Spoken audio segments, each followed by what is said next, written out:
Introduction.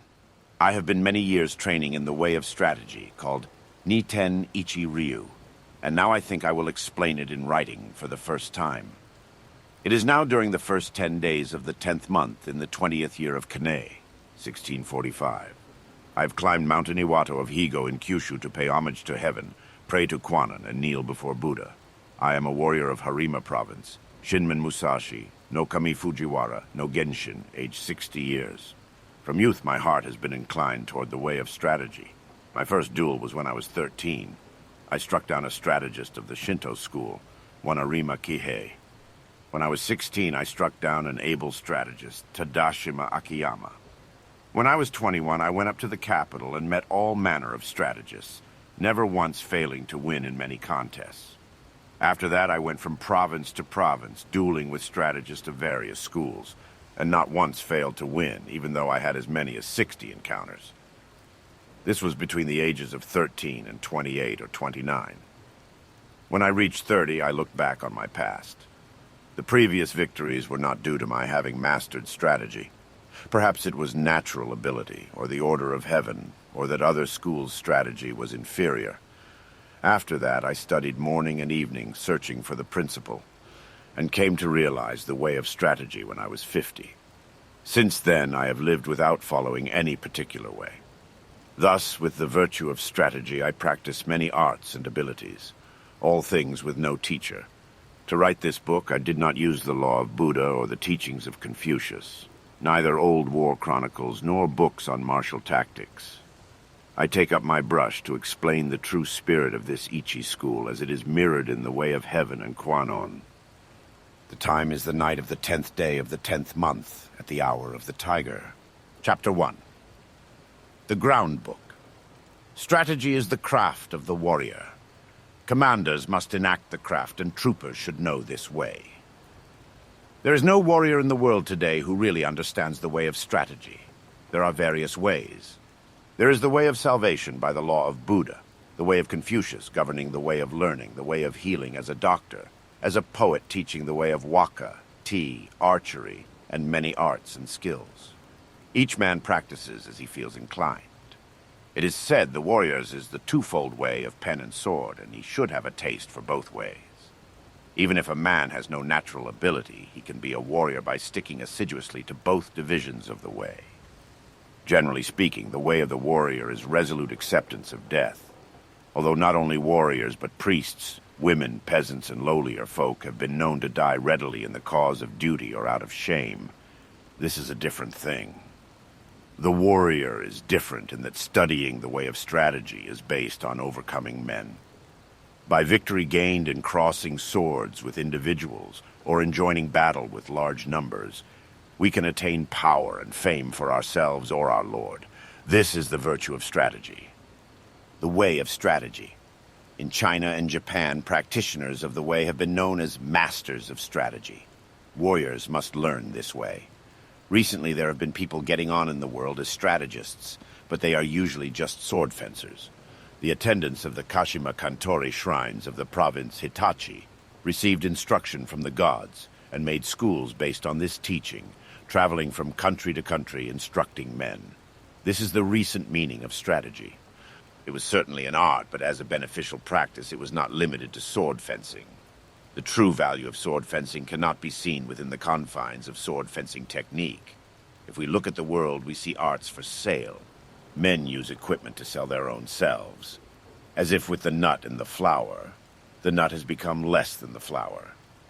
In this kind of way of strategy, both those teaching and those learning the way are concerned with coloring and showing off their technique, trying to hasten the bloom of the flower.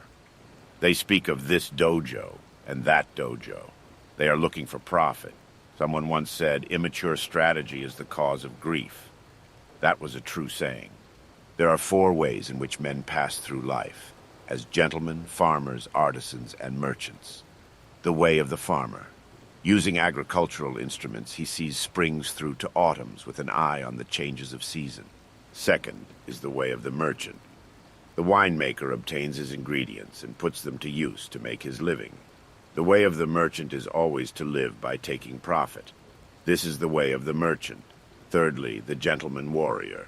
carrying the weaponry of his way. The way of the warrior is to master the virtue of his weapons. If a gentleman dislikes strategy, he will not appreciate the benefit of weaponry. So must he not have a little taste for this? Fourthly, the way of the artisan. The way of the carpenter is to become proficient in the use of his tools. First to lay his plans with a true measure, and then perform his work according to plan. Thus, he passes through life. These are the four ways of the gentleman, the farmer, the artisan, and the merchant. Comparing the way of the carpenter to strategy. The comparison with carpentry is through the connection with houses. Houses of the nobility, houses of warriors, the four houses, ruin of houses, thriving of houses, the style of the house, the tradition of the house, and the name of the house. The carpenter uses a master plan of the building, and the way of strategy is similar in that there is a plan of campaign. If you want to learn the craft of war, ponder over this book. The teacher is as a needle, the disciple is as thread. You must practice constantly. Like the foreman carpenter, the commander must know natural rules, and the rules of the country, and the rules of houses. This is the way of the foreman. The foreman carpenter must know the architectural theory of towers and temples and the plans of palaces, and must employ men to raise up houses. The way of the foreman carpenter is the same as the way of the commander of a warrior house. In the construction of houses, choice of woods is made. Straight, unknotted timber of good appearance is used for the revealed pillars. Straight timber with small defects is used for the inner pillars. Timbers of the finest appearance, even if a little weak, is used for the thresholds, lintels, doors, and sliding doors, and so on. Good strong timber, though it be gnarled and knotted, can always be used discreetly in construction. Timber which is weak or knotted throughout should be used as scaffolding, and later for firewood. The foreman carpenter allots his men work according to their ability. Floor layers, makers of sliding doors, thresholds and lintels, ceilings, and so on. Those of poor ability lay the floor joists, and those of lesser ability carve wedges and do such miscellaneous work. If the foreman knows and deploys his men well, the finished work will be good. The foreman should take into account the abilities and limitations of his men, circulating among them and asking nothing unreasonable. He should know their morale and spirit, and encourage them when necessary. This is the same as the principle of strategy. The way of strategy. Like a trooper, the carpenter sharpens his own tools. He carries his equipment in his toolbox and works under the direction of his foreman. He makes columns and girders with an axe, shapes floorboards and shelves with a plane, cuts fine openwork and carvings accurately, giving as excellent a finish as his skill will allow. This is the craft of the carpenters. When the carpenter becomes skilled and understands measures, he can become a foreman. The carpenter's attainment is having tools which will cut well to make small shrines, writing shelves, tables, paper lanterns, chopping boards, and pot lids. These are the specialties of the carpenter. Things are similar for the trooper. You ought to think deeply about this. The attainment of the carpenter is that his work is not warped, that the joints are not misaligned, and that the work is truly planed so that it meets well and is not merely finished in sections. This is essential. If you want to learn this way, deeply consider the things written in this book one at a time. You must do sufficient research. Outline of the 5 books of this book of strategy. The way is shown as 5 books concerning different aspects. These are ground, water, fire, wind, tradition, and void, the illusionary nature of worldly things. The body of the way of strategy from the viewpoint of my Ichi school is explained in the ground book. It is difficult to realize the true way just through sword fencing. Know the smallest things and the biggest things, the shallowest things and the deepest things, as if it were a straight road mapped out on the ground. The first book is called the ground book. Second is the water book. With water as the basis, the spirit becomes like water. Water adopts the shape of its receptacle. It is sometimes a trickle and sometimes a wild sea. Water has a clear blue color. By the clarity, things of Ichi school are shown in this book. If you master the principles of sword fencing, when you freely beat one man, you beat any man in the world. The spirit of defeating a man is the same for 10 million men. The strategist makes small things into big things, like building a great Buddha from a 1-foot model. I cannot write in detail how this is done. The principle of strategy is having one thing to know 10,000 things. Things of Ichi school are written in this, the water book. Third is the fire book. This book is about fighting. The spirit of fire is fierce, whether the fire be small or big, and so it is with battles. The way of battles is the same for man-to-man fights and for 10,000 aside battles. You must appreciate that spirit can become big or small. What is big is easy to perceive. What is small is difficult to perceive. In short, it is difficult for large numbers of men to change position, so their movements can be easily predicted. An individual can easily change his mind, so his movements are difficult to predict. You must appreciate this. The essence of this book is that you must train day and night in order to make quick decisions. In strategy, it is necessary to treat training as part of normal life with your spirit unchanging. Thus, combat in battle is described in the Fire Book. Fourthly, the Wind Book. This book is not concerned with my Ichi school, but with other schools of strategy.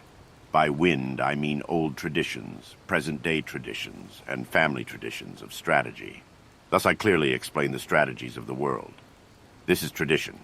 It is difficult to know yourself if you do not know others. To all ways, there are sidetracks.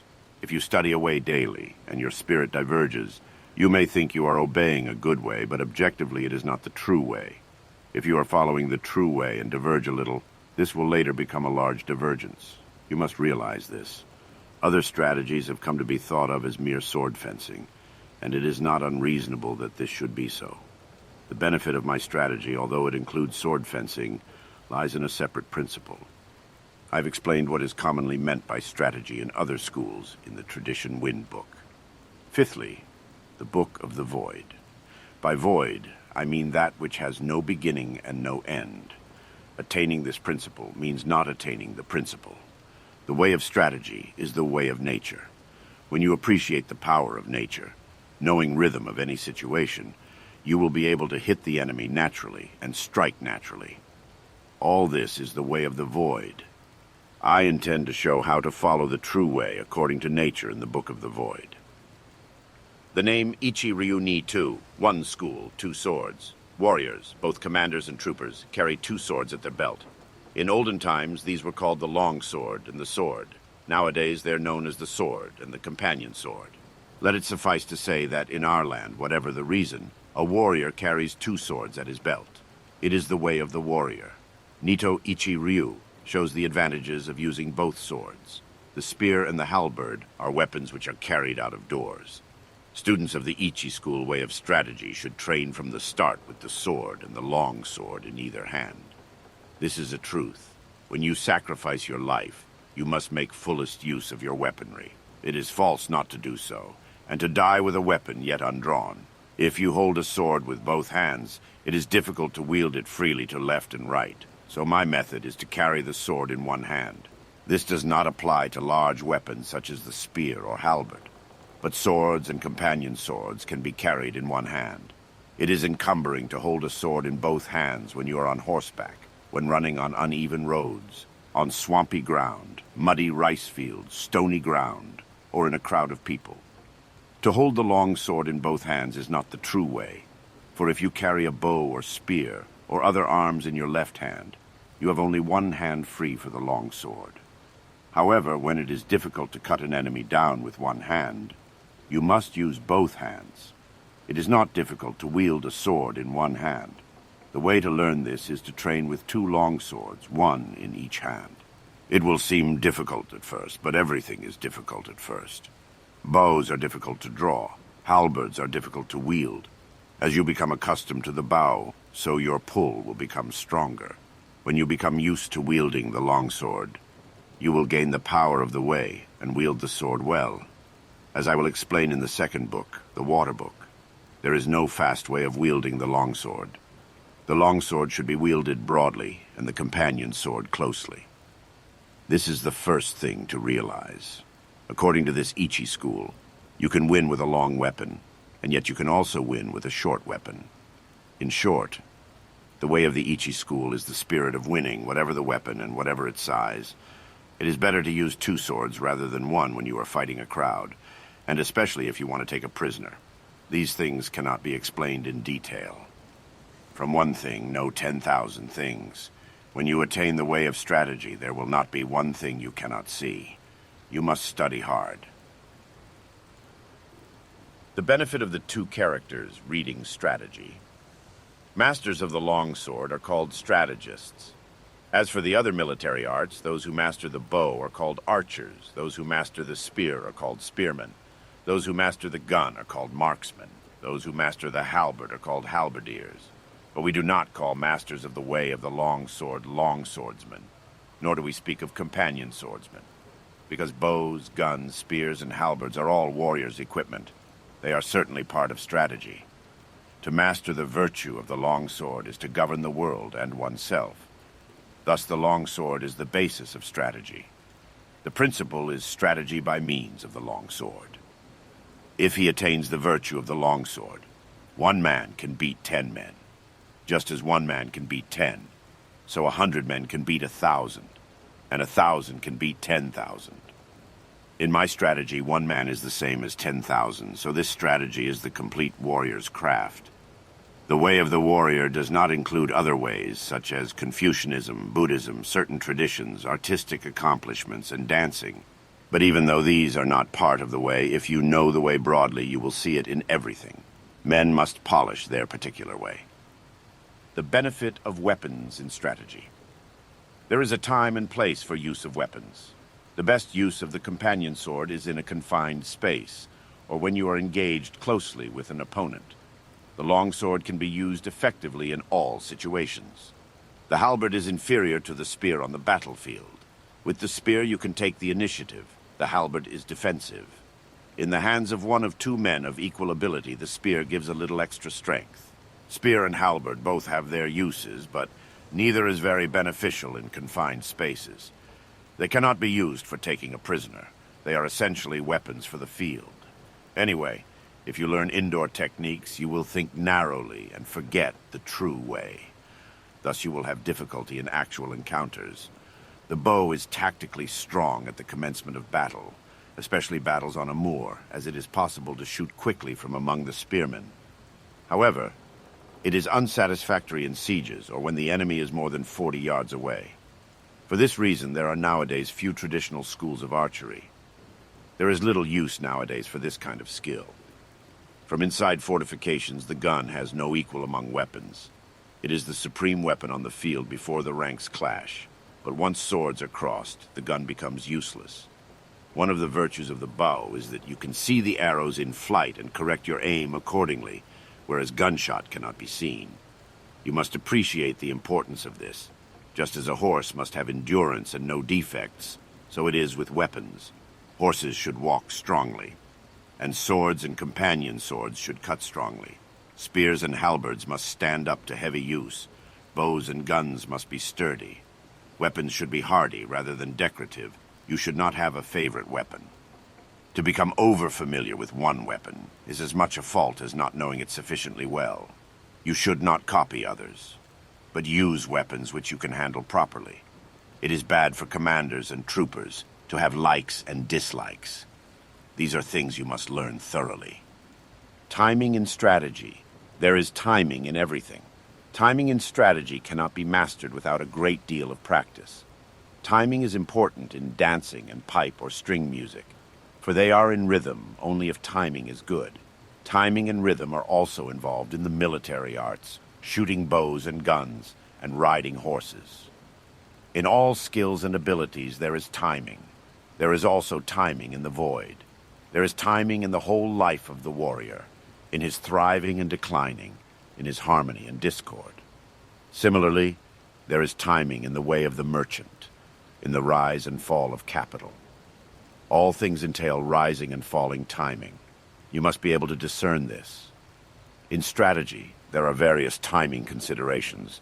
From the outset, you must know the applicable timing and the inapplicable timing. And from among the large and small things and the fast and slow timings, find the relevant timing, first seeing the distance timing and the background timing. This is the main thing in strategy. It is especially important to know the background timing, otherwise your strategy will become uncertain. You win battles with the timing in the void, born of the timing of cunning by knowing the enemy's timing, and thus using a timing which the enemy does not expect. All the 5 books are chiefly concerned with timing. You must train sufficiently to appreciate this. If you practice day and night in the above Ichi school strategy, your spirit will naturally broaden. Thus is large-scale strategy and the strategy of hand-to-hand combat propagated in the world. This is recorded for the first time in the 5 books of ground, water, fire, tradition, wind, and void. This is the way for men who want to learn my strategy. 1. Do not think dishonestly. 2. The way is in training. 3. Become acquainted with every art. 4. Know the ways of all professions. 5. Distinguish between gain and loss in worldly matters. 6. Develop intuitive judgment and understanding for everything. 7. Perceive those things which cannot be seen. 8. Pay attention even to trifles. 9. Do nothing which is of no use. It is important to start by setting these broad principles in your heart and train in the way of strategy. If you do not look at things on a large scale, it will be difficult for you to master strategy. If you learn and attain this strategy, you will never lose even to 20 or 30 enemies. More than anything to start with, you must set your heart on strategy and earnestly stick to the way. You will come to be able to actually beat men in fights and to be able to win with your eye. Also, by training, you will be able to freely control your own body, conquer men with your body, and with sufficient training, you will be able to beat 10 men with your spirit. When you have reached this point, will it not mean that you are invincible?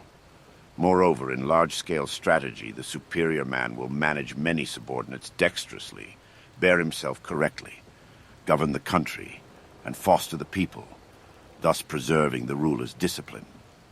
If there is a way involving the spirit of not being defeated, to help oneself and gain honor, it is the way of strategy. Chapter 2.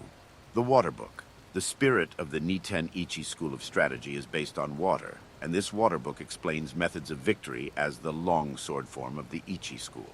Language does not extend to explaining the way in detail, but it can be grasped intuitively. Study this book, read a word, then ponder on it. If you interpret the meaning loosely, you will mistake the way.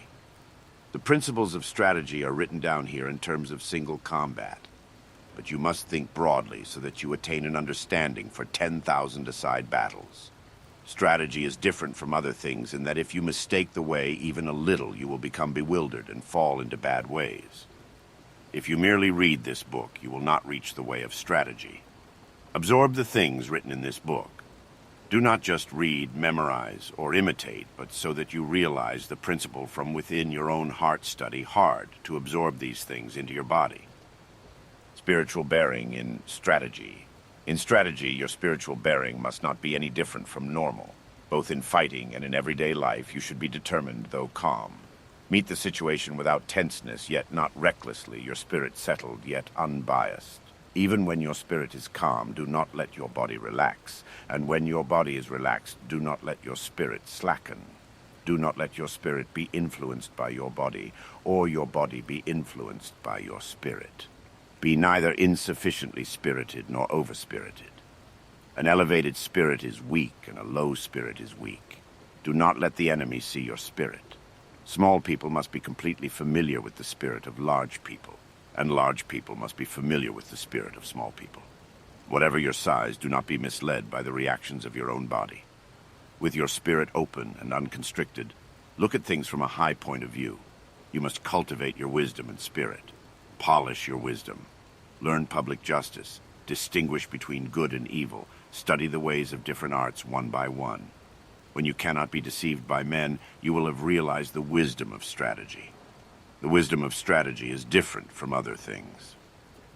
On the battlefield, even when you are hard-pressed, you should ceaselessly research the principles of strategy so that you can develop a steady spirit. Stance in strategy. Adopt a stance with the head erect, neither hanging down, nor looking up, nor twisted. Your forehead and the space between your eyes should not be wrinkled.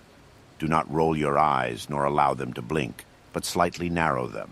With your features composed, keep the line of your nose straight with a feeling of slightly flaring your nostrils. Hold the line of the rear of the neck straight. Instill vigor into your hairline, and in the same way from the shoulders down through your entire body. Lower both shoulders and, without the buttocks jutting out, put strength into your legs from the knees to the tips of your toes. Brace your abdomen so that you do not bend at the hips. Wedge your companion's sword in your belt against your abdomen so that your belt is not slack. This is called wedging in. In all forms of strategy, it is necessary to maintain the combat stance in everyday life and to make your everyday stance your combat stance. You must research this well. The gaze in strategy. The gaze should be large and broad. This is the twofold gaze, perception and sight. Perception is strong and sight weak. In strategy, it is important to see distant things as if they were close and to take a distanced view of close things. It is important in strategy to know the enemy's sword and not to be distracted by insignificant movements of his sword. You must study this. The gaze is the same for single combat and for large-scale strategy. It is necessary in strategy to be able to look to both sides without moving the eyeballs. You cannot master this ability quickly. Learn what is written here. Use this gaze in everyday life and do not vary it whatever happens. Holding the longsword. Grip the longsword with a rather floating feeling in your thumb and forefinger, with the middle finger neither tight nor slack, and with the last two fingers tight. It is bad to have play in your hands. When you take up a sword, you must feel intent on cutting the enemy. As you cut an enemy, you must not change your grip, and your hands must not cower. When you dash the enemy's sword aside, or ward it off, or force it down, you must slightly change the feeling in your thumb and forefinger. Above all, you must be intent on cutting the enemy in the way you grip the sword. The grip for combat and for sword testing is the same. There is no such thing as a man-cutting grip. Generally, I dislike fixedness in both long swords and hands. Fixedness means a dead hand. Pliability is a living hand. You must bear this in mind. Footwork. With the tips of your toes somewhat floating, tread firmly with your heels. Whether you move fast or slow, with large or small steps, your feet must always move as in normal walking. I dislike the three walking methods known as jumping foot, floating foot, and fixed steps. So-called yin-yang foot is important in the way. Yin-yang foot means not moving only one foot. It means moving your feet left-right and right-left when cutting, withdrawing, or warding off a cut. You should not move on one foot preferentially. The 5 attitudes. The 5 attitudes are upper, middle, lower, right side, and left side. These are the give. Although attitude has these 5 divisions, the one purpose of all of them is to cut the enemy. There are none but these 5 attitudes. Whatever attitude you are in, do not be conscious of making the attitude. Think only of cutting. Your attitude should be large or small according to the situation. Upper, lower, and middle attitudes are decisive. Left side and right side attitudes are fluid. Left and right attitudes should be used if there is an obstruction overhead or to one side. The decision to use left or right depends on the place. The essence of the way is this. To understand attitude, you must thoroughly understand the middle attitude. The middle attitude is the heart of attitudes. If we look at strategy on a broad scale, the middle attitude is 15, the seat of the commander, with the other 4 attitudes following the commander. You must appreciate this. The way of the longsword. Knowing the way of the longsword means we can wield with 2 fingers the sword we usually carry. If we know the path of the sword well, we can wield it easily. If you try to wield the longsword quickly, you will mistake the way. To wield the longsword well, you must wield it calmly. If you try to wield it quickly, like a folding fan or a short sword, you will err by using short sword chopping. You cannot cut down a man with a long sword using this method. When you have cut downwards with the long sword, lift it straight upwards. When you cut sideways, return the sword along a sideways path. Return the sword in a reasonable way, always stretching the elbows broadly. Wield the sword strongly. This is the way of the longsword. If you learn to use the 5 approaches of my strategy, you will be able to wield a sword well. You must train constantly. The 5 approaches.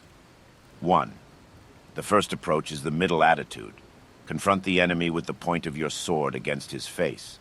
When he attacks, dash his sword to the right and ride it. Or when the enemy attacks, deflect the point of his sword by hitting downwards. Keep your long sword where it is, and as the enemy renews his attack, cut his arms from below. This is the first method. The 5 approaches are this kind of thing. You must train repeatedly using a longsword in order to learn them. When you master my way of the longsword, you will be able to control any attack the enemy makes.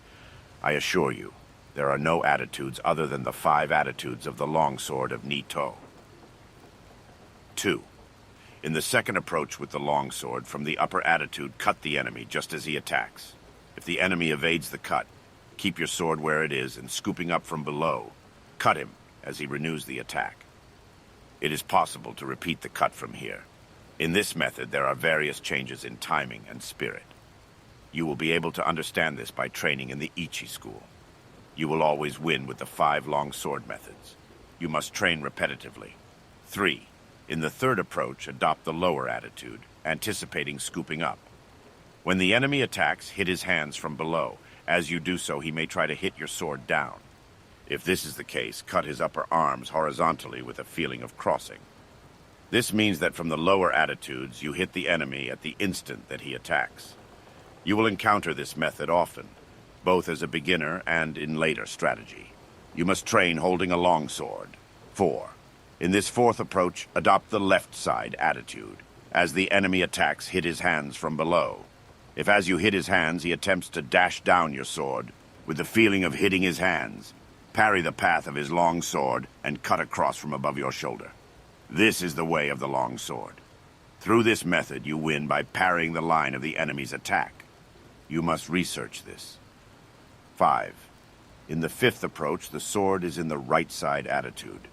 In accordance with the enemy's attack, cross your long sword from below at the side to the upper attitude. Then cut straight from above. This method is essential for knowing the way of the long sword well. If you can use this method, you can freely wield a heavy longsword. I cannot describe in detail how to use these 5 approaches. You must become well acquainted with my in harmony with the longsword way. Learn large-scale timing, understand the enemy's longsword, and become used to the 5 approaches from the outset. You will always win by using these 5 methods, with various timing considerations discerning the enemy's spirit. You must consider all this carefully. The attitude, no attitude teaching. Attitude, no attitude means that there is no need for what are known as long sword attitudes. Even so, attitudes exist as the 5 ways of holding the long sword. However you hold the sword, it must be in such a way that it is easy to cut the enemy well, in accordance with the situation, the place, and your relation to the enemy. From the upper attitude, as your spirit lessens, you can adopt the middle attitude. And from the middle attitude, you can raise the sword a little in your technique and adopt the upper attitude. From the lower attitude, you can raise the sword and adopt the middle attitudes as the occasion demands. According to the situation, if you turn your sword from either the left side or right side attitude towards the center, the middle or the lower attitude results. The principle of this is called existing attitude, non-existing attitude. The primary thing when you take a sword in your hands is your intention to cut the enemy, whatever the means. Whenever you parry, hit, spring, strike, or touch the enemy's cutting sword, you must cut the enemy in the same movement. It is essential to attain this. If you think only of hitting, springing, striking, or touching the enemy, you will not be able actually to cut him. More than anything, you must be thinking of carrying your movement through to cutting him. You must thoroughly research this. Attitude and strategy on a larger scale is called battle array. Such attitudes are all for winning battles. Fixed formation is bad. Study this well. To hit the enemy. In one timing. In one timing means when you have closed with the enemy, to hit him as quickly and directly as possible, without moving your body or settling your spirit, while you see that he is still undecided. The timing of hitting before the enemy decides to withdraw, break, or hit is this in one timing. You must train to achieve this timing, to be able to hit in the timing of an instant, the abdomen timing of 2. When you attack and the enemy quickly retreats, as you see him tense, you must feint a cut. Then, as he relaxes, follow up and hit him. This is the abdomen timing of 2. It is very difficult to attain this by merely reading this book, but you will soon understand with a little instruction. No design, no conception. In this method, when the enemy attacks and you also decide to attack, hit with your body, and hit with your spirit, and hit from the void with your hands, accelerating strongly. This is the no design, no conception cut. This is the most important method of hitting. It is often used. You must train hard to understand it. The flowing water cut. The flowing water cut is used when you are struggling blade to blade with the enemy. When he breaks and quickly withdraws, trying to spring with his long sword. Expand your body and spirit, and cut him as slowly as possible with your long sword, following your body like stagnant water. You can cut with certainty if you learn this. You must discern the enemy's grade. Continuous cut.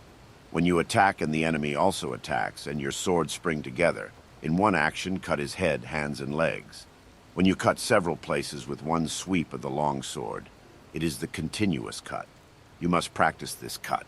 It is often used. With detailed practice, you should be able to understand it. The fire and stones cut. The fires and stones cut means that when the enemy's long sword and your long sword clash together, you cut as strongly as possible without raising the sword even a little. This means cutting quickly with the hands, body, and legs, all three cutting strongly. If you train well enough, you will be able to strike strongly. The red leaves cut. The red leaves cut means knocking down the enemy's long sword. The spirit should be getting control of his sword. When the enemy is in a long sword attitude in front of you and intent on cutting, hitting, and parrying, you strongly hit the enemy's long sword with the fire and stones cut, perhaps in the spirit of the no design, no conception cut. If you then beat down the point of his sword with a sticky feeling, he will necessarily drop the sword. If you practice this cut, it becomes easy to make the enemy drop his sword. You must train repetitively. The body in place of the longsword. Also, the longsword in place of the body. Usually we move the body and the sword at the same time to cut the enemy. However, according to the enemy's cutting method, you can dash against him with your body first, and afterwards cut with the sword. If his body is immovable, you can cut first with the long sword. But generally you hit first with the body, and then cut with the long sword. You must research this well and practice hitting. Cut and slash. To cut and to slash are two different things. Cutting, whatever form of cutting it is decisive with a resolute spirit. Slashing is nothing more than touching the enemy. Even if you slash strongly, and even if the enemy dies instantly, it is slashing. When you cut, your spirit is resolved. You must appreciate this. If you first slash the enemy's hands or legs, you must then cut strongly. Slashing is in spirit the same as touching. When you realize this, they become indistinguishable. Learn this well. Chinese monkey's body. The Chinese monkey's body is the spirit of not stretching out your arms. The spirit is to get in quickly without in the least extending your arms before the enemy cuts. If you're intent upon not stretching out your arms, you are effectively far away. The spirit is to go in with your whole body. When you come to within arm's reach, it becomes easy to move your body in. You must research this well. Glue and lacquer emulsion body. The spirit of glue and lacquer emulsion body is to stick to the enemy and not separate from him. When you approach the enemy, stick firmly with your head, body, and legs. People tend to advance their head and legs quickly, but their body lags behind. You should stick firmly so that there is not the slightest gap between the enemy's body and your body. You must consider this carefully. To strive for height. By to strive for height is meant when you close with the enemy, to strive with him for superior height without cringing. Stretch your legs, stretch your hips, and stretch your neck face to face with him. When you think you have won, and you are the higher, thrust in strongly. You must learn this. To apply stickiness. When the enemy attacks and you also attack with the long sword, you should go in with a sticky feeling and fix your long sword against the enemy's as you receive his cut. The spirit of stickiness is not hitting very strongly, but hitting so that the long swords do not separate easily. It is best to approach as calmly as possible when hitting the enemy's long sword with stickiness. The difference between stickiness and entanglement is that stickiness is firm and entanglement is weak. You must appreciate this. The body strike. The body strike means to approach the enemy through a gap in his guard. The spirit is to strike him with your body. Turn your face a little aside and strike the enemy's breast with your left shoulder thrust out. Approach with the spirit of bouncing the enemy away, striking as strongly as possible in time with your breathing. If you achieve this method of closing with the enemy, you will be able to knock him 10 or 20 feet away. It is possible to strike the enemy until he is dead. Train well. 3 ways to parry his attack. There are 3 methods to parry a cut. First, by dashing the enemy's long sword to your right, as if thrusting at his eyes when he makes an attack. Or to parry by thrusting the enemy's long sword towards his right eye with the feeling of snipping his neck. Or when you have a short, long sword, without worrying about parrying the enemy's long sword, to close with him quickly, thrusting at his face with your left hand. These are the 3 methods of parrying. You must bear in mind that you can always clench your left hand and thrust at the enemy's face with your fist. For this, it is necessary to train well. To stab at the face. To stab at the face means when you are in confrontation with the enemy that your spirit is intent of stabbing at his face, following the line of the blades with the point of your long sword. If you are intent on stabbing at his face and body will become rightable. When the enemy becomes as if rightable, there are various opportunities for winning. You must concentrate on this. When fighting and the enemy's body becomes as if rightable, you can win quickly, so you ought not to forget to stab at the face. You must pursue the value of this technique through training. To stab at the heart. To stab at the heart means when fighting and there are obstructions above or to the sides, and whenever it is difficult to cut, to thrust at the enemy. You must stab the enemy's breast without letting the point of your long sword waver, showing the enemy the ridge of the blade square on, and with the spirit of deflecting his long sword. The spirit of this principle is often useful when we become tired, or for some reason our long sword will not cut. You must understand the application of this method. To scold, tut-tut. Scold means that when the enemy tries to countercut as you attack, you countercut again from below as if thrusting at him, trying to hold him down. With very quick timing you cut, scolding the enemy. Thrust up, tut, and cut, tut. This timing is encountered time and time again in exchange of blows. The way to scold tut-tut is to time the cut simultaneously with raising your long sword as if to thrust the enemy. You must learn this through repetitive practice. The smacking parry. By smacking parry is meant that when you clash swords with the enemy, you meet his attacking cut on your long sword with a T-dum rhythm, smacking his sword and cutting him. The spirit of the smacking parry is not parrying or smacking strongly, but smacking the enemy's long sword in accordance with his attacking cut, primarily intent on quickly cutting him. If you understand the timing of smacking, however hard your long swords clash together, your sword point will not be knocked back even a little. You must research sufficiently to realize this. There are many enemies. There are many enemies applies when you are fighting one against many. Draw both sword and companion sword and assume a wide-stretched left and right attitude. The spirit is to chase the enemies around from side to side, even though they come from all 4 directions. Observe their attacking order, and go to meet first those who attack first. Sweep your eyes around broadly, carefully examining the attacking order, and cut left and right alternately with your swords. Waiting is bad. Always quickly reassume your attitudes to both sides. Cut the enemies down as they advance, crushing them in the direction from which they attack. Whatever you do, you must drive the enemy together, as if tying a line of fishes, and when they are seen to be piled up, cut them down strongly without giving them room to move. The advantage when coming to blows. You can know how to win through strategy with the long sword, but it cannot be clearly explained in writing. You must practice diligently in order to understand how to win. Oral tradition. The true way of strategy is revealed in the long sword. One cut you can win with certainty with the spirit of one cut. It is difficult to attain this if you do not learn strategy well. If you train well in this way, strategy will come from your heart and you will be able to win at will. You must train diligently. Direct communication. The spirit of direct communication is how the true way of the Nito-Ichi school is received and handed down. Oral tradition. Teach your body strategy. Recorded in the above book is an outline of Ichi school sword fighting. To learn how to win with the long sword in strategy, first learn the 5 approaches and the 5 attitudes, and absorb the way of the long sword naturally in your body.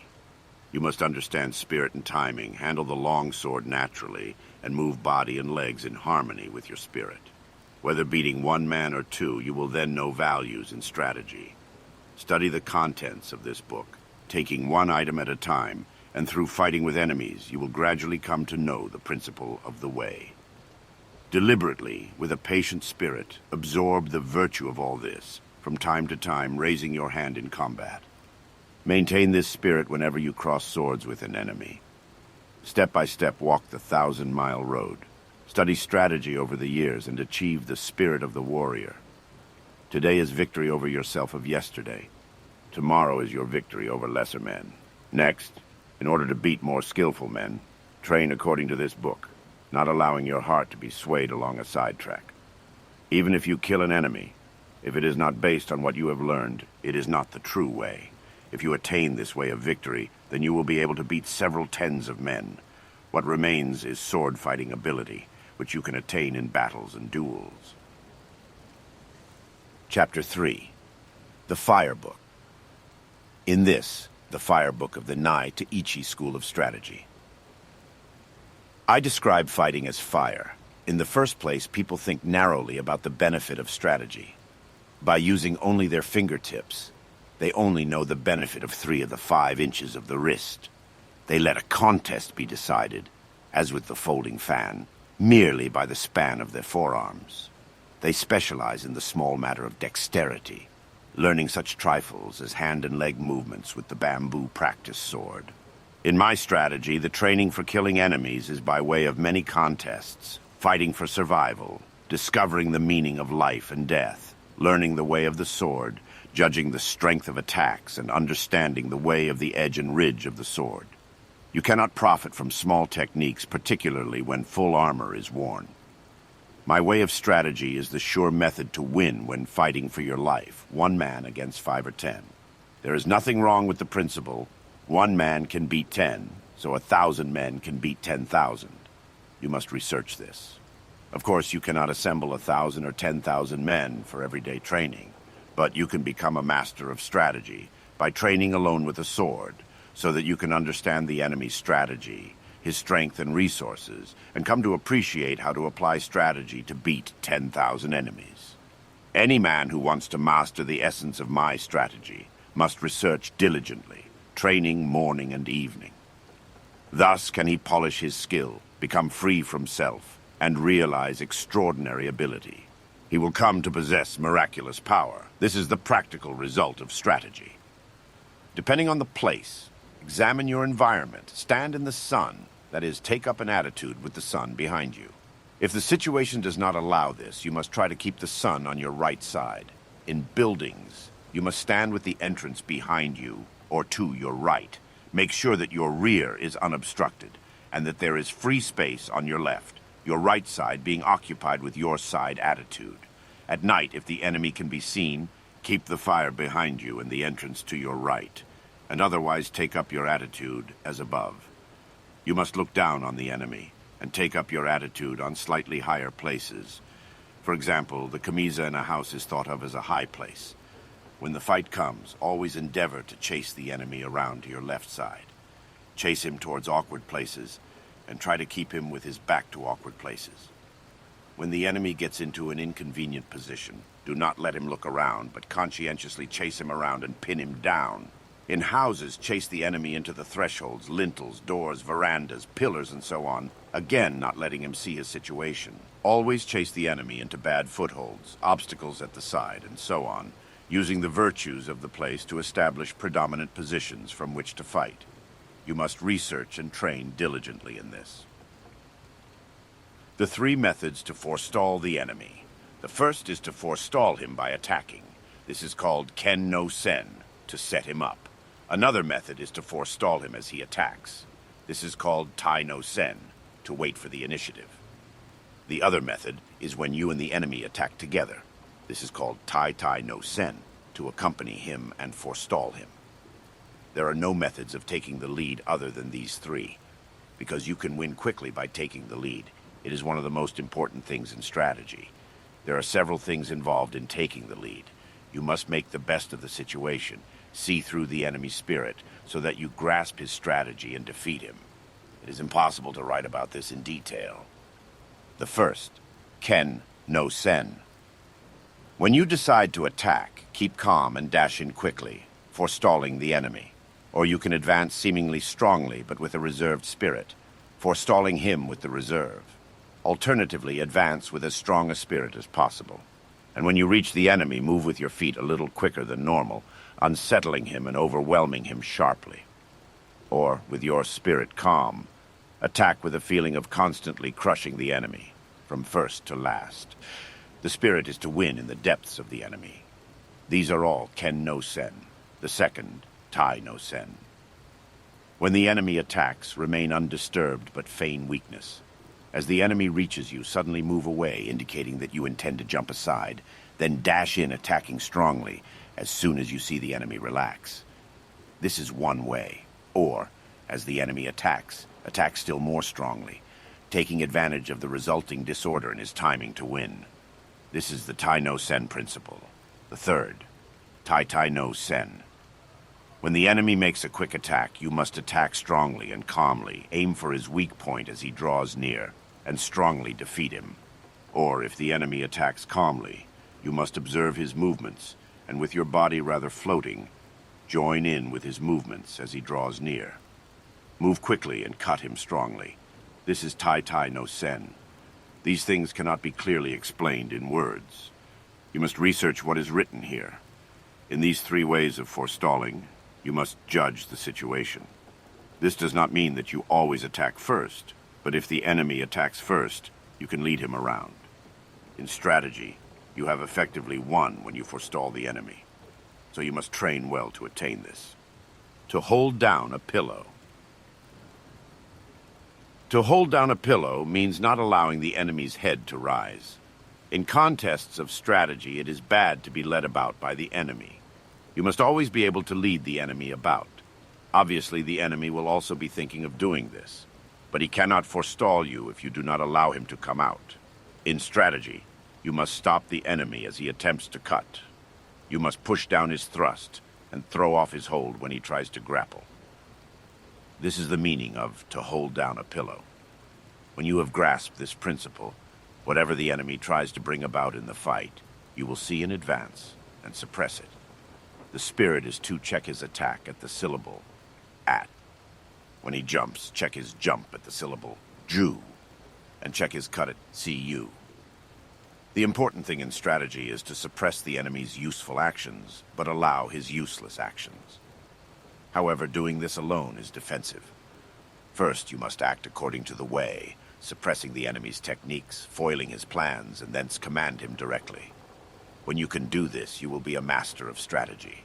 You must train well and research holding down a pillow. Crossing at a ford.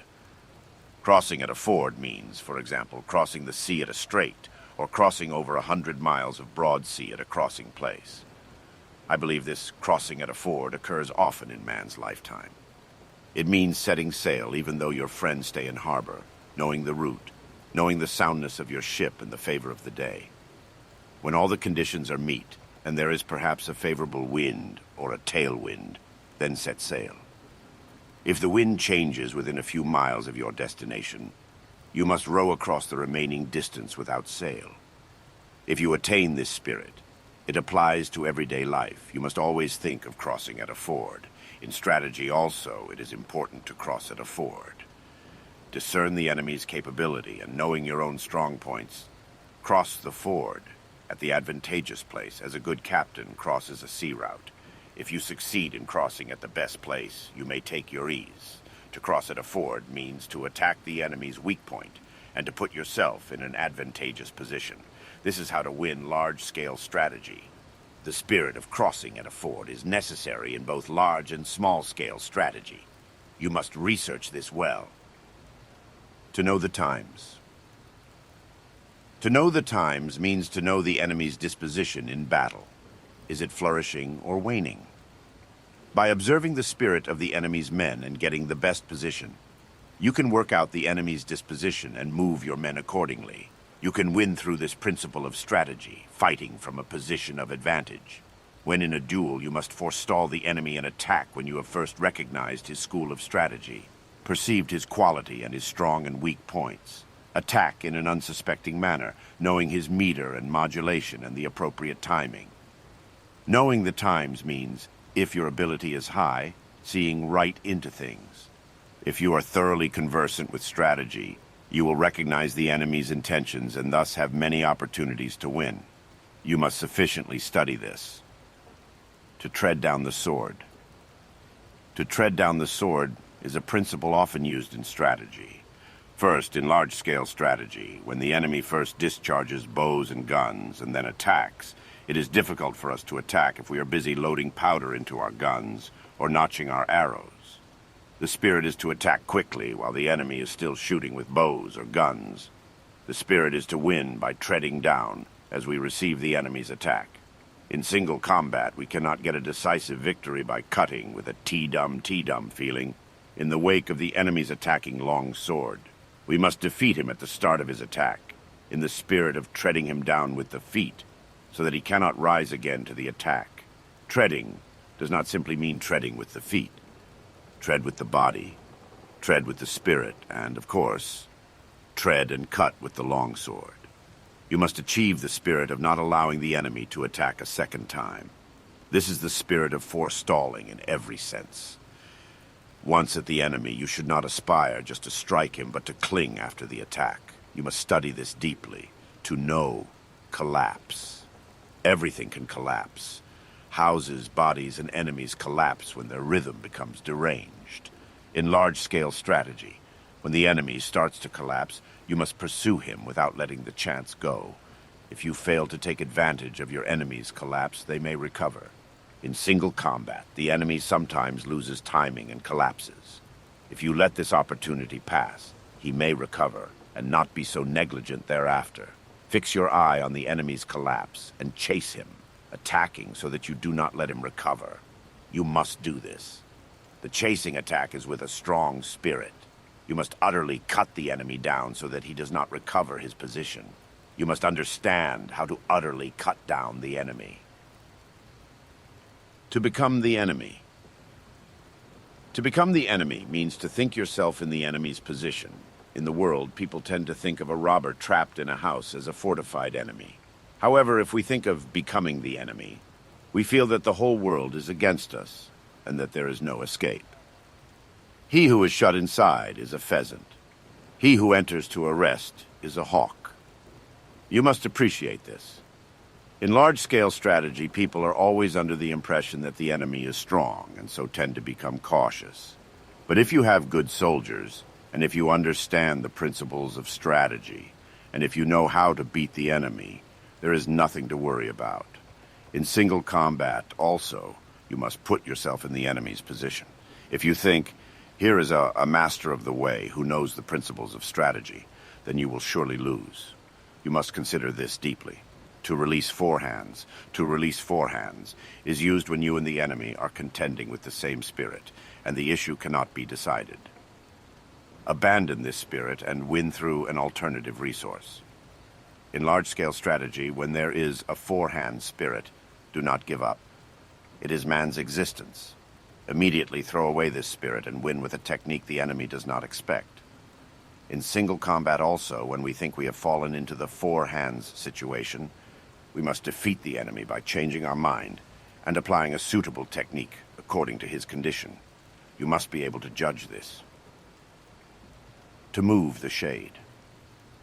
To move the shade is used when you cannot see the enemy's spirit. In large-scale strategy, when you cannot see the enemy's position, indicate that you are about to attack strongly, to discover his resources. It is easy then to defeat him with a different method once you see his resources. In single combat, if the enemy takes up a rear or side attitude of the longsword so that you cannot see his intention, make a feint attack, and the enemy will show his longsword, thinking he sees your spirit. Benefiting from what you are shown, you can win with certainty. If you are negligent, you will miss the timing. Research this well. To hold down a shadow. Holding down a shadow is use when you can see the enemy's attacking spirit. In large-scale strategy, when the enemy embarks on an attack, if you make a show of strongly suppressing his technique, he will change his mind. Then, altering your spirit, defeat him by forestalling him with a void spirit. Or, in single combat, hold down the enemy's strong intention with a suitable timing, and defeat him by forestalling him with this timing. You must study this well, to pass on. Many things are said to be passed on. Sleepiness can be passed on, and yawning can be passed on. Time can be passed on also. In large-scale strategy, when the enemy is agitated and shows an inclination to rush, do not mind in the least. Make a show of complete calmness, and the enemy will be taken by this, and will become relaxed. When you see that this spirit has been passed on, you can bring about the enemy's defeat by attacking strongly with a void spirit. In single combat, you can win by relaxing your body and spirit, and then catching on to the moment the enemy relaxes, attack strongly and quickly, forestalling him. What is known as getting someone drunk is similar to this. You can also infect the enemy with a bored, careless, or weak spirit. You must study this well. To cause loss of balance. Many things can cause a loss of balance. One cause is danger, another is hardship, and another is surprise. You must research this. In large-scale strategy, it is important to cause loss of balance. Attack without warning where the enemy is not expecting it, and while his spirit is undecided, follow up your advantage and having the lead, defeat him. Or in single combat, start by making a show of being slow, then suddenly attack strongly. Without allowing him space for breath to recover, form the fluctuation of spirit. You must grasp the opportunity to win. Get the feel of this. To frighten fright often occurs, caused by the unexpected. In large-scale strategy, you can frighten the enemy not just by what you present to their eyes, but by shouting, making a small force seem large, or by threatening them from the flank without warning. These things all frighten. You can win by making best use of the enemy's frightened rhythm. In single combat also, you must use the advantage of taking the enemy unawares by frightening him with your body, longsword, or voice to defeat him. You should research this well, to soak in. When you have come to grips and are striving together with the enemy, and you realize that you cannot advance, you soak in and become one with the enemy. You can win by applying a suitable technique while you are mutually entangled. In battles involving large numbers, as well as in fights with small numbers, you can often win decisively with the advantage of knowing how to soak into the enemy, whereas, were you to draw apart, you would lose the chance to win. Research this well, to injure the corners. It is difficult to move strong things by pushing directly, so you should injure the corners. In large-scale strategy, it is beneficial to strike at the corners of the enemy's force. If the corners are overthrown, the spirit of the whole body will be overthrown. To defeat the enemy, you must follow up the attack when the corners have fallen. In single combat, it is easy to win once the enemy collapses. This happens when you injure the corners of his body and thus weaken him. It is important to know how to do this, so you must research deeply. To throw into confusion, this means making the enemy lose resolve. In large-scale strategy, we can use our troops to confuse the enemy on the field. Observing the enemy's spirit, we can make him think, here, there, like that, like this, slow, fast. Victory is certain when the enemy is caught up in a rhythm which confuses his spirit. In single combat, we can confuse the enemy by attacking with varied techniques when the chance arises. Feint a thrust or cut, or make the enemy think you are going to close with him, and when he is confused, you can easily win. This is the essence of fighting, and you must research it deeply. The commander knows the troops. The commander knows the troops applies everywhere in fights in my way of strategy. Using the wisdom of strategy, think of the enemy as your own troops. When you think in this way, you can move him at will and be able to chase him around. You become the general and the enemy becomes your troops. You must master this. To let go the hilt. There are various kinds of spirit involved in letting go the hilt. There is the spirit of winning without a sword. There is also the spirit of holding the longsword, but not winning. The various methods cannot be expressed in writing. You must train well. The body of a rock. When you have mastered the way of strategy, you can suddenly make your body like a rock, and 10,000 things cannot touch you. This is the body of a rock. You will not be moved. Oral tradition. What is recorded above is what has been constantly on my mind about Ichi school sword fencing, written down as it came to me. This is the first time I have written about my technique, and the order of things is a bit confused. It is difficult to express it clearly. This book is a spiritual guide for the man who wishes to learn the way. My heart has been inclined to the way of strategy from my youth onwards. I have devoted myself to training my hand, tempering my body, and attaining the many spiritual attitudes of sword fencing. If we watch men of other schools discussing theory and concentrating on techniques with the hands, even though they seem skillful to watch, they have not the slightest true spirit. Of course, men who study in this way think they are training the body and spirit, but it is an obstacle to the true way, and its bad influence remains forever. Thus, the true way of strategy is becoming decadent and dying out.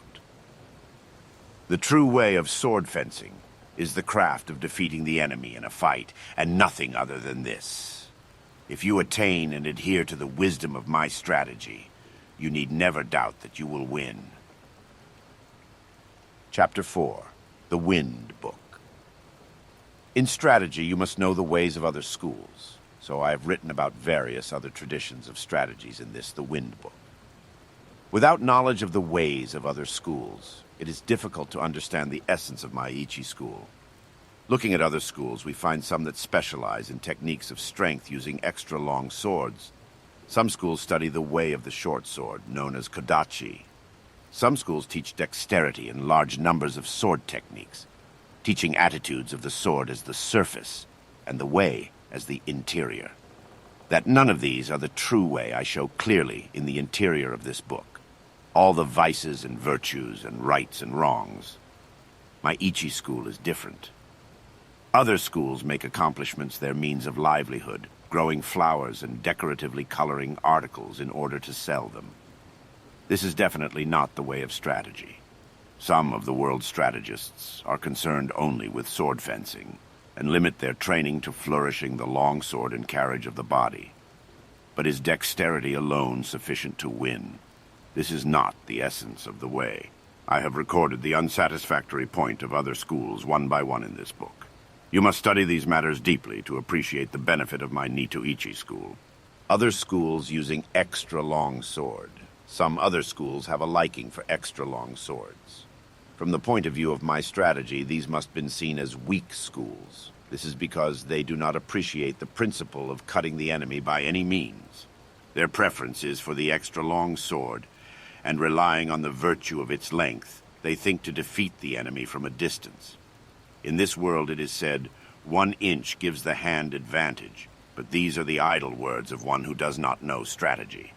It shows the inferior strategy of a weak spirit that men should be dependent on the length of their sword, fighting from a distance without the benefit of strategy.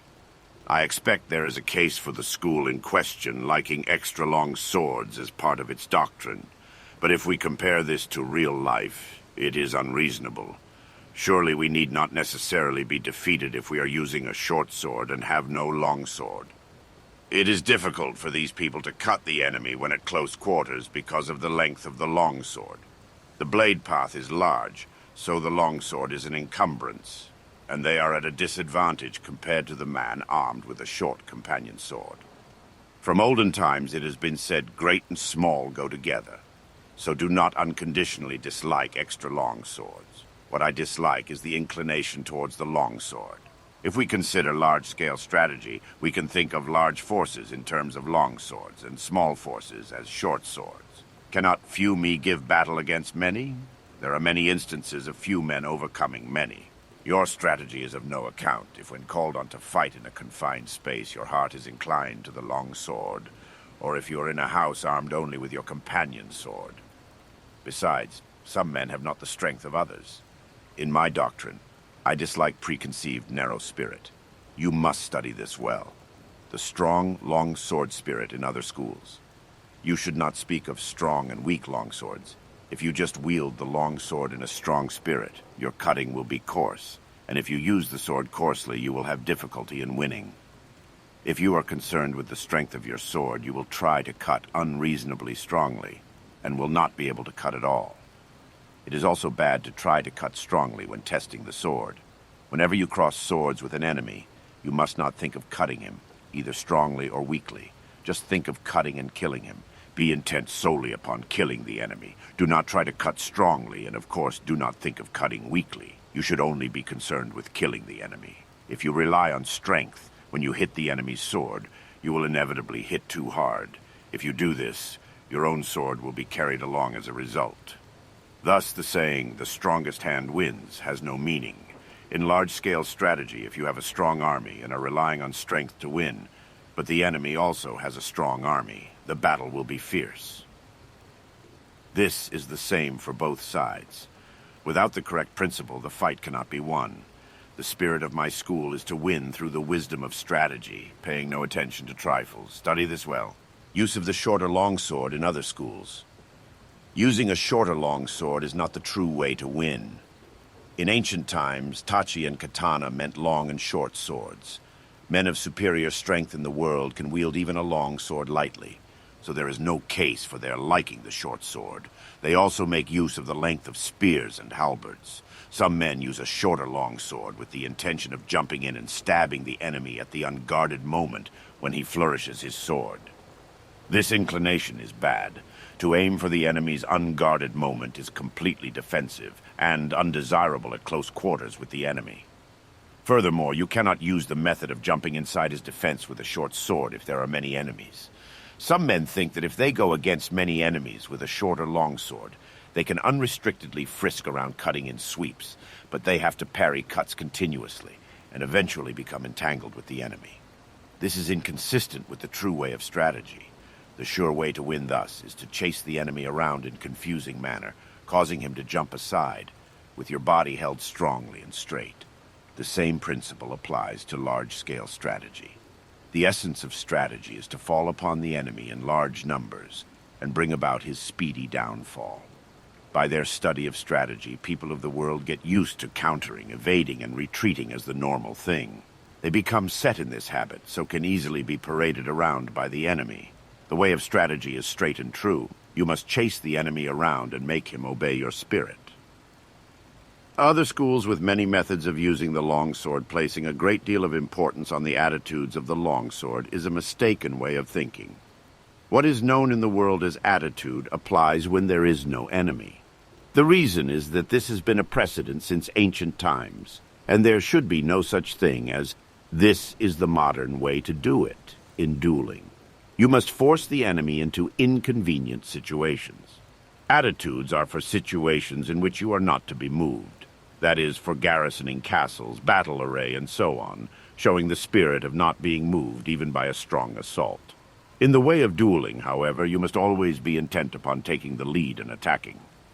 Attitude is the spirit of awaiting an attack. You must appreciate this. In duels of strategy, you must move the opponent's attitude. Attack where his spirit is lax. Throw him into confusion, irritate and terrify him. Take advantage of the enemy's rhythm when he is unsettled, and you can win. I dislike the defensive spirit known as attitude. Therefore, in my way, there is something called attitude, no attitude. In large-scale strategy, we deploy our troops for battle, bearing in mind our strength, observing the enemy's numbers, and noting the details of the battlefield. This is at the start of the battle. The spirit of attacking first is completely different from the spirit of being attacked. Bearing an attack well, with a strong attitude, and parrying the enemy's attack well, is like making a wall of spears and halberds. When you attack the enemy, your spirit must go to the extent of pulling the stakes out of a wall and using them as spears and halberds. You must examine this well. Fixing the eyes in other schools. Some schools maintain that the eyes should be fixed on the enemy's longsword. Some schools fix the eyes on the hands. Some fix the eyes on the face, and some fix the eyes on the feet, and so on. If you fix the eyes on these places, your spirit can become confused and your strategy thwarted. I will explain this in detail. Footballers do not fix their eyes on the ball, but by good play on the field, they can perform well. When you become accustomed to something, you are not limited to the use of your eyes. People such as master musicians have the music score in front of their nose, or flourish swords in several ways when they have mastered the way. But this does not mean that they fix their eyes on these things specifically, or that they make pointless movements of the sword. It means that they can see naturally.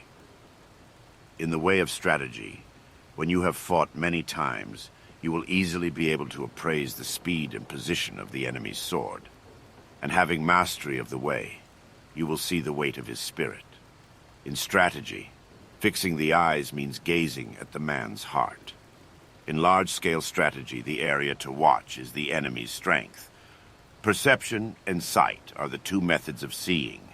Perception consists of concentrating strongly on the enemy's spirit, observing the condition of the battlefield, fixing the gaze strongly, seeing the progress of the fight and the changes of advantages. This is the sure way to win. In single combat, you must not fix the eyes on the details. As I said before, if you fix your eyes on details and neglect important things, your spirit will become bewildered and victory will escape you. Research this principle well and train diligently. Use of the feet in other schools.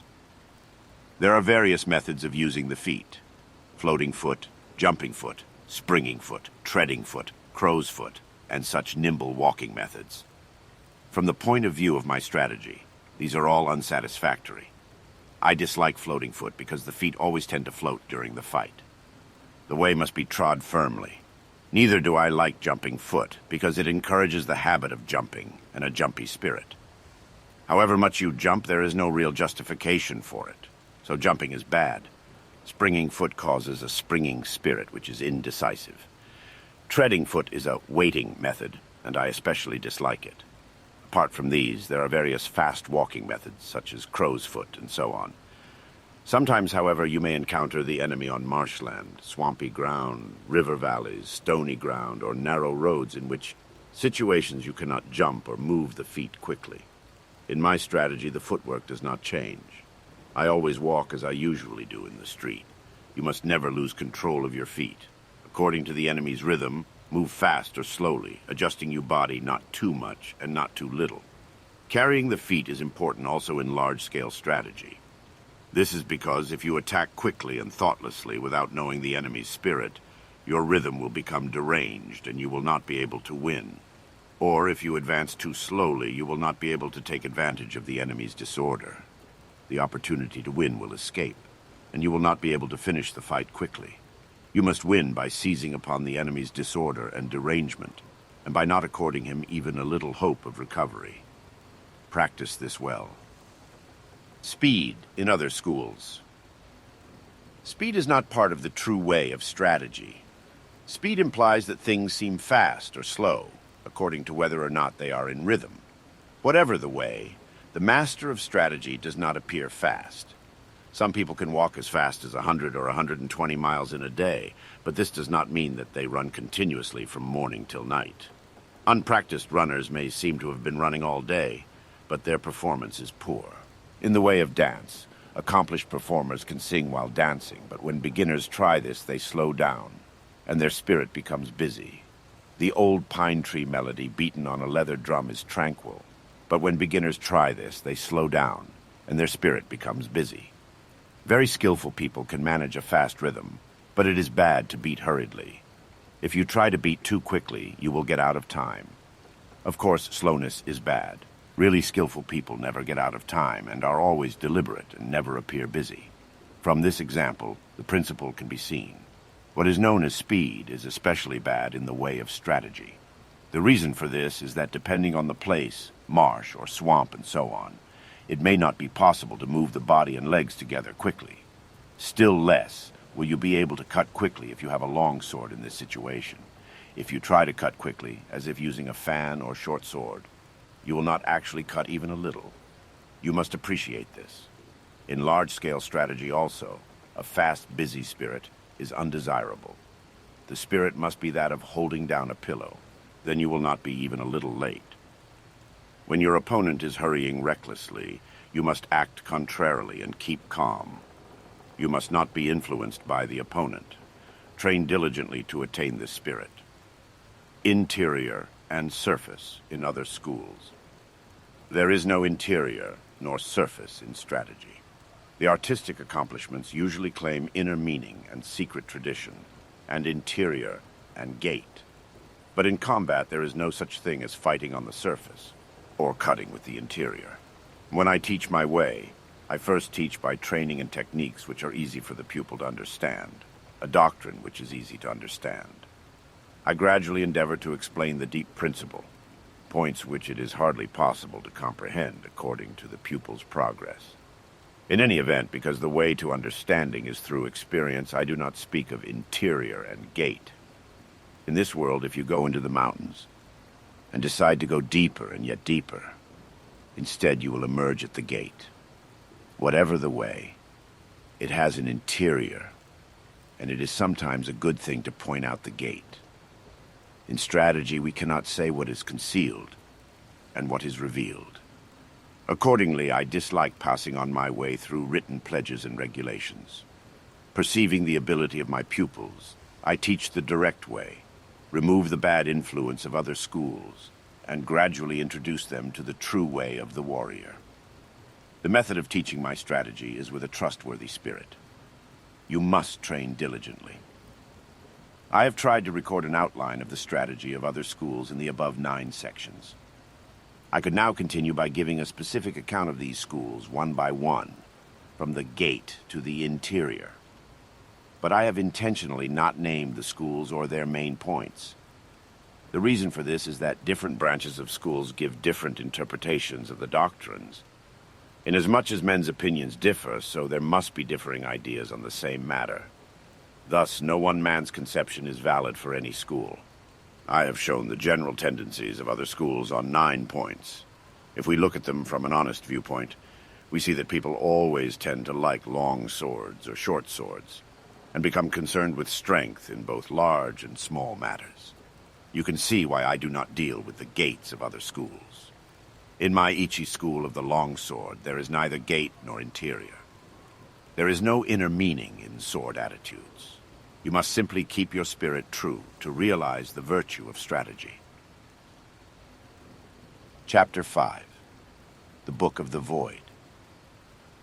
The Nita-Ichi way of strategy is recorded in this, the Book of the Void. What is called the spirit of the void is where there is nothing. It is not included in man's knowledge. Of course, the void is nothingness. By knowing things that exist, you can know that which does not exist. That is the void. People in this world look at things mistakenly and think that what they do not understand must be the void. This is not the true void. It is bewilderment. In the way of strategy also, those who study as warriors think that whatever they cannot understand in their craft is the void. This is not the true void. To attain the way of strategy as a warrior, you must study fully other martial arts, and not deviate even a little from the way of the warrior. With your spirit settled, accumulate practice day by day and hour by hour. Polish the twofold spirit, heart, and mind, and sharpen the twofold gaze, perception, and sight.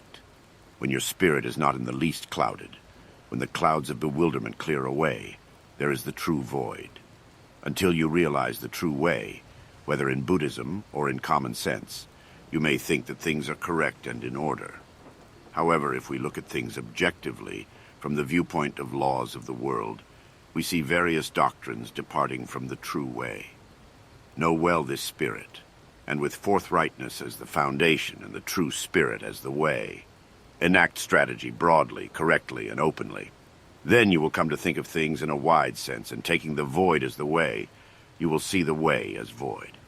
In the void is virtue and no evil. Wisdom has existence, principle has existence, the way has existence, spirit is nothingness. 12th day of the 5th month, 2nd year of Shoho, 1645.